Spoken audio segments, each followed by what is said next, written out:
रोजगार। ए भैया, बाबा साहब की औलादे तो देखो, एक अकेले बाबा साहब इतना देके उनकी औलादों ने क्या दिया। लेकिन आप अपने आप से सवाल करो, आपके सामने सारे अधिकार छीन रहे हैं। तो कहीं अगर बाबा साहब वास्तविकता में होते और देखते तो क्या लाठी ना बजाते आप पर, मुझ पे? आपको पता है बाबा साहब पैर नहीं छूने देते थे बाद में। इसके ऊपर जब उनसे पूछा गया तो उन्होंने क्या तर्क दिया था।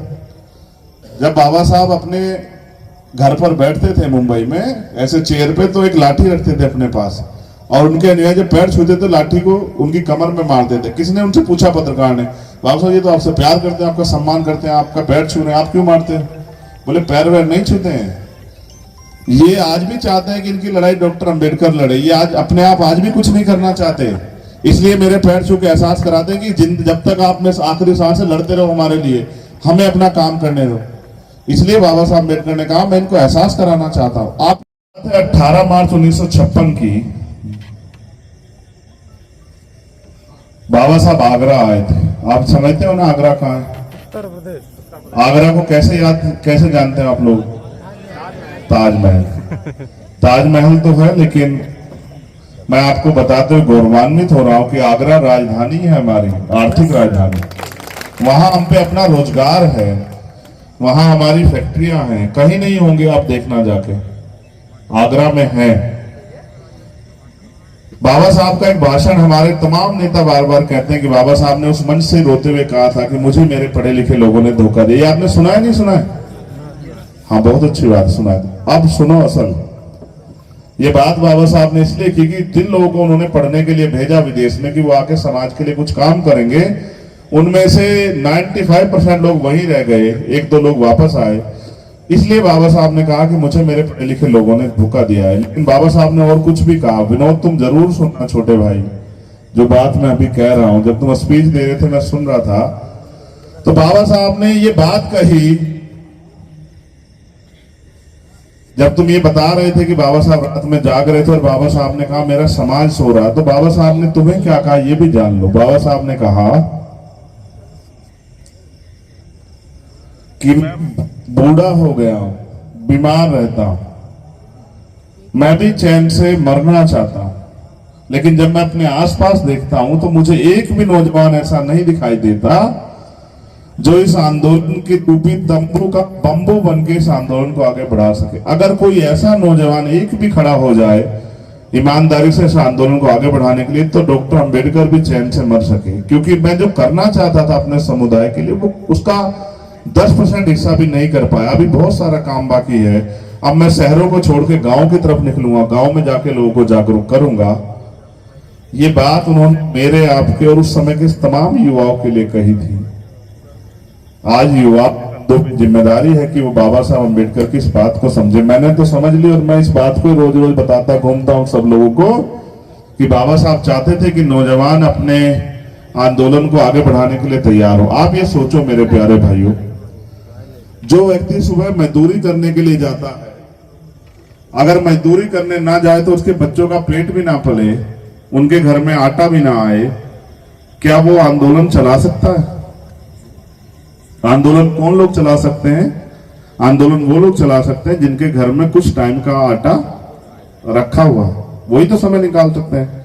अच्छा, जिस तरह की आज का समय है, जिस तरह के हालात हैं, जिस तरह की रणनीति राजनीतियां हो रही हैं, ऐसे में क्या कोई कम पढ़ा लिखा या बिना पढ़ा लिखा व्यक्ति इन साजिशों का जवाब दे सकता है क्या? तो देखो, आंदोलन कोई भी शुरू कर सकता है, उसको कामयाब पढ़ा लिखा समाज ही करता है। जब तक आंदोलन का नेतृत्व पढ़ा लिखा समाज नहीं करेगा, आंदोलन कामयाब नहीं हो सकता है। इसलिए अगर आंदोलन को कामयाब करना है तो पढ़े लिखे लोगों को अपनी जिम्मेदारी उठानी चाहिए। मैं आज आपको बस सिर्फ ये बताने के लिए यहाँ हूं कि बाबा साहब अम्बेडकर ने कहा कि लक्ष्य विहीन नेता समाज के लिए हानिकारक होता है। लक्ष्य तो बहुत बड़े हैं हमारे पास, लेकिन आज की जो स्थिति है, आज की स्थिति में तो जो मिला है उसी को बचा लें। संविधान में जो अधिकार मिले उन्हीं की रक्षा हो जाए। संविधान प्रदत्त अधिकारों की रक्षा करके समाज को, और मैं आपको सीरियसली कह रहा हूं, आपको कड़वी लगेगी, हम अपने महापुरुषों के इतने नालायक औलादे हैं कि हम अपने महापुरुषों के दिखाए रास्ते पे चलते ही नहीं है। अपने मन से गवाही लेके तो छोड़ दो मुझे, क्या आपने भारतीय संविधान को पढ़ा है? आप रोज कहते रहो खत्म हो जाएगा, कट जाएगा, मर जाएगा, जल जाएगा, इसको नुकसान पहुंचाया जा रहा है। कभी आपने पढ़ा, जानने का प्रयास किया? जो बात हमारे संचालक साथी कह रहे थे अंधविश्वास पाखंडवाद पे, तो मैं आपको जानकारी के लिए बता दूं कि कॉन्स्टिट्यूशन का आर्टिकल 51 जिसमें मूल कर्तव्य हैं, संविधान ये हम सब लोगों की ड्यूटी लगाता है कि हम अंधविश्वास पाखंडवाद के खिलाफ आंदोलन चला के समाज को जागरूक करें, देश के लोगों को जागरूक करें। आप अपनी ड्यूटी कर रहे हैं, आप कोई गलत काम नहीं कर रहे हैं। हमारे लोग जानते नहीं, आप अपने अधिकार नहीं जानते, आप अपने कर्तव्य नहीं जानते। जब आप जानते नहीं तो आपके अधिकार कोई अपनी जेब में करके घूमता रहा, आपको क्या फर्क पड़ने वाला है? आपको पता ही नहीं आपके अधिकार क्या है। हम अब असल में अपने महापुरुषों को धोखा देते आए। कैसे? कि हम उनके जोर जोर से नारा लगाते हैं, और जब महापुरुष ये सोचते हैं अच्छा ये आ गया मेरी बात को आगे बढ़ाने के लिए, तो बाद में देखता है कि वो भी पैर छू के निकल जाता है कि बाबा साहब ये काम तुम ही कर लो यार, मेरे बस का नहीं, मेरे को और काम। समझ रहे हो? हम ये कहते हैं बाबा साहब तेरा मिशन अधूरा, फलाना फलाना करेगा पूरा, मेरे को जाना, मेरे को काम। समझ रहे हो? और हम सोचते हैं कि उनका मिशन पूरा हो जाएगा। How can possible? जिसकी जिम्मेदारी वो अपने कंधों पे नहीं उठाएगा, दूसरा क्यों उठाएगा? आप बताओ।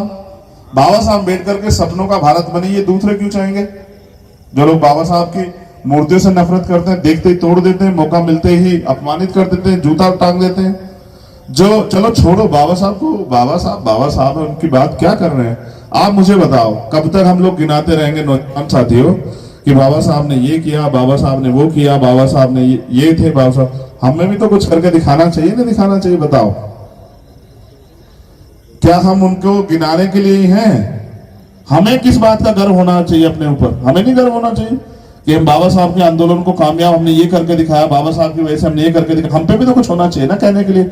कब तक? अच्छा, बाबा साहब 56 में चले गए और आप 23 चल रहा है, लगभग 67 साल।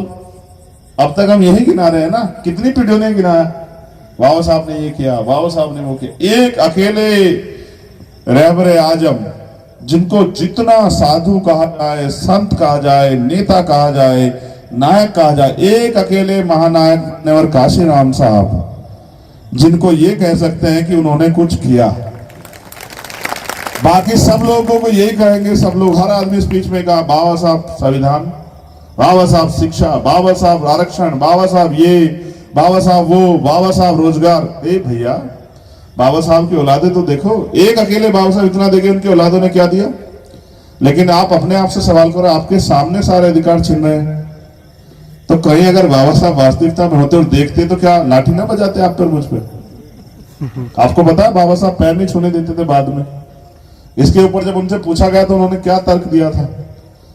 जब बाबा साहब अपने घर पर बैठते थे मुंबई में ऐसे चेयर पे, तो एक लाठी रखते थे अपने पास, और उनके अनुयायी जब पैर छूते थे लाठी को उनकी कमर में मारते थे। किसने उनसे पूछा? पत्रकार ने, बाबा साहब ये तो आपसे प्यार करते हैं, आपका सम्मान करते हैं, आपका पैर छू रहे हैं, आप क्यों मारते हैं?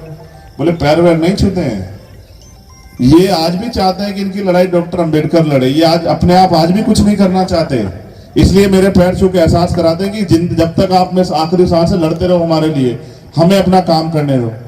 इसलिए बाबा साहब अम्बेडकर ने कहा मैं इनको एहसास कराना चाहता हूं। आप ये बताओ, आज हम यहाँ कई सौ की संख्या में हैं, छात्र, मैं भी छात्र हूं, छात्र राजनीति से निकल के आया, छात्र शक्ति की वैल्यू को समझता हूं, हॉस्टल में रहा, हॉस्टल के जीवन को जिया, तमाम तरह के अपमान और असुविधा सही।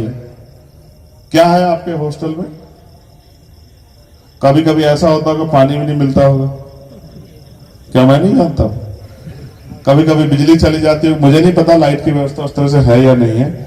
कभी कभी बारिश, अभी भी क्योंकि इस तरह की सुविधाएं हैं, मैं अपमान नहीं कर रहा हॉस्टल का, मगर कभी कभी मकान छूते होंगे बारिश होने पर, छूते हैं ना? ऐसा ही है। इस संघर्ष से निकलकर कामयाब होना ये बहुत बड़ी काबिलियत की बात है। जब कोई आरक्षण पे डिबेट करता है तो मैं अक्सर उनसे कहता हूं कि रेस की लाइन एक तो करो। एक ऐसा घर है जहां बच्चे से लेकर बूढ़ा तक ये सोचता है शाम के टाइम रोटी कैसे मिलेगी, और एक ऐसा घर है जहां बच्चे से बूढ़ा तक पूरे दिन ये सोचता है कि कहां पैसे खर्च कर दूं, कैसे कंपटीशन की लाइन एक करके, और कैसे कह रहे हो कि हमें काबिलियत नहीं। हमें काबिलियत है, बाबा साहब अम्बेडकर इसका उदाहरण है और हम उदाहरण है। यहाँ नेताओं के बच्चे नेता बनते हैं, यहाँ जो है बहुत बड़ी विरासत वाले लोग आज काम कर रहे हैं। मेरे पिताजी प्राइमरी स्कूल के हेडमास्टर थे। मैं क्यों समझता हूं एजुकेशन के वैल्यू को, मुझसे पूछो। मेरे पिताजी प्राइमरी स्कूल में हेडमास्टर थे। मैं आज भी मेरे घर जाके देखना, जो साथी जाते हैं उनको पता है। मेरे पिता मेरे प्रथम गुरु थे, क्योंकि जिस दिन मैंने चलना सीखा तो उनका मेरी उंगली उनके हाथ में थी, और उन्होंने मुझसे ये अंतिम समय में मुझसे कहा, जब 11 जनवरी 2013 को उन्होंने अपने प्राण त्यागे, उन्होंने मुझसे कहा, वो पिछले बीमारी के दिनों मुझसे बार बार कहते रहते थे। मैं समझता था कि पिता पता नहीं मुझे क्या सिखाना चाहते हैं, लेकिन कुछ समय बाद मुझे एहसास हुआ, जब मुझे बार बार ये कहते थे, चंद्रशेखर तुम भी विदेश चले जाओगे, वहां सेटल भी हो जाओगे, अपने परिवार के साथ सुख सुविधा में रहोगे, पता नहीं यार कोई यहाँ बाबा साहब के मिशन के लिए कुछ करना ही नहीं चाहता। मुझे नहीं पता था कि मेरे पिता मुझे एहसास करा रहे हैं कि देखो, अपने परिवार के साथ साथ इस समाज के प्रति भी जिम्मेदारी बनती है पढ़े लिखे लोगों की। मैं ये सोचता था कि वो पता नहीं मुझे बार बार क्यों इस बात का एहसास कराता है कि मैं विदेश चला जाऊंगा, पैसे वाला हो जाऊंगा, या वहां सेटल हो जाऊंगा, सुख सुविधा लूंगा। लेकिन वो बार बार कहते थे, भाई देखो बाबा साहब ने तो हमें इतना कुछ दिया, काशीराम साहब ने देखो पूरी जिंदगी लगा दी, लेकिन भाई और किसी की बात समझ में ही नहीं आई। वरना बाबा साहब तो ये संदेश सबको देके गए थे कि कोई तो आए, कोई तो तंबू का बंबू बने, कोई तो अपना जीवन लगाए मिशन के लिए, कोई तो अपने महापुरुषों के लिए जिए, अपने परिवार के लिए तो सब लोग जी रहे हैं। तो उनके अंत समय से एक दिन पहले उन्होंने जब मुझसे कहा कि चंद्रशेखर मैं चाहता हूं, क्योंकि मुझे अपने खून पे भरोसा है यार, तुम यहां छोड़ो क्या करोगे विदेश जाके, तुम यहीं रह के समाज के लिए कुछ करो, क्योंकि रोज हजारों लोग पैदा होते हैं, हजारों लोग मर जाते हैं, कौन जानता है यार। लेकिन मैं पिता होने के नाते तुमसे ये कहना चाहता हूं, तुमसे ये मांगना चाहता हूं कि भाई मुझे गर्व होगा मेरे जाने के बाद भी। वो जीना चाहते थे कि मेरी संतान ने मेरी बात पे खड़े होकर कुछ किया। और जिस दिन 11 जनवरी 2013 को उनकी डेथ हुई, मैंने ये उसी दिन संकल्प लिया कि आज के बाद मेरा पूरा जीवन महापुरुषों के आंदोलन को आगे बढ़ाने में लगेगा, और इसी ऊर्जा के साथ मेरे साथ में मैं चल रहा हूं। आप ये सोचो, अगर उस दिन मैंने ये फैसला ना लिया तो क्या तो आज इस सम्मान का पात्र बन पाता हूं? आपको लगता है मिशन का काम करने से नुकसान होता है? नहीं होता। अगर होता तो क्या चंद्रशेखर यहां होता क्या? जो लोग मिशन का काम करते हैं, देखो सामाजिक आर्थिक धार्मिक नुकसान सबको हो रहे हैं। क्या जो लोग मिशन का काम नहीं करते वो बीमार नहीं होते? उनको आर्थिक नुकसान नहीं होता है, उनके साथ समस्या नहीं आती है, लेकिन उनको पूछता कौन है? हर व्यक्ति की 2 4 10 लोगों तक सीमित है, 50 लोगों तक। लेकिन आज ये देखो, सुनील अवस्थी जी इस आंदोलन की वजह से पूरे प्रदेश में देश में लोग इनको जानते हैं नहीं जानते हैं। अगर जरा सी कोई बात होगी लोगों को तकलीफ होगी या नहीं होगी? अगर बैरसिया जी या भाई जो लोग काम कर रहे हैं, अगर उनको जरा सी तकलीफ होगी तो लोग उनके पक्ष में खड़े होते नहीं होते हैं। ये विचार की शक्ति है, हम विचारधारा से जुड़े हुए लोग हैं। मैं आपसे भी कहना चाहता हूं, आप चाहे डॉक्टर इंजीनियर IAS IPS बन जाए, जज बन जाए, वकील बन जाए, दुनिया के किसी कोने में चले जाएं, अपने विचारधारा को नहीं छोड़ना, अपने महापुरुषों को नहीं भूलना, जिस समाज में पैदा हुए उसके हालातों को मत भूलना। वो समाज, मेरी बहनें माएँ बैठी है, मैं देश में घूमता हूं, अभी मैं एक जगह घूम के आया, मैं तुम्हें बताता। जगह है सिद्धार्थ नगर, ये उत्तर प्रदेश में है, बिल्कुल कपिल वस्तु तो उसी में है जिले में, और लुम्बिनी नेपाल बॉर्डर है। वो महामानव तथागत बुद्ध की धरती, जहां बुद्ध पैदा हुए।